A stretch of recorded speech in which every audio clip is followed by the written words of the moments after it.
கும்பகோணம் மாநகராட்சிக்கு உட்பட்ட பகுதிகளில் கடந்த 3 நாட்களில் 20க்கும் மேற்பட்டோர் மஞ்சள் நோயால் பாதிக்கப்பட்டு மருத்துவமனையில் சிகிச்சை பெற்று வருகின்றனர்.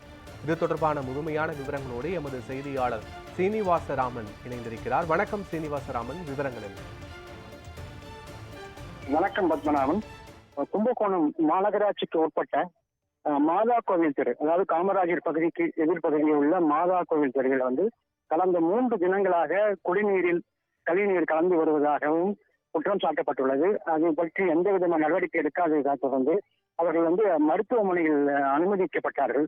அப்பொழுதுதான் அவர்கள் குடிநீரில் கலந்திருப்பதால் மஞ்சள் காமாலை நோய் பரவுகிறது என்றும் கூறப்பட்டு வருகிறது. இதற்கொண்டு இதற்கு மேலாகவும் நபர்களை கொண்டு மருத்துவமனைக்கு கொண்டு செல்லும் போது அந்த போதிய டெக்னீஷியன் இல்லாத காரணத்தால் இங்கு ரத்த பரிசோதனை செய்வதற்கு ஆள் இல்லை என்றும் கூறப்படுகிறது.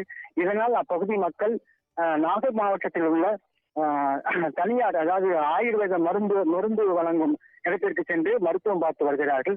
தற்போது மீண்டும் மஞ்சள் காமாலை ஏற்பட்டதால் தற்போது ஒரு நபர் மட்டும் இங்கு மருத்துவமனையில் அனுமதிக்கப்பட்டுள்ளார்.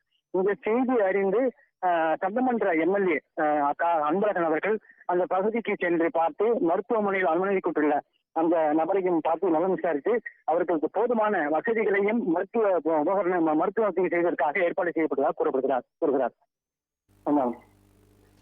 விவரங்களுக்கு நன்றி சீனிவாசராமன்.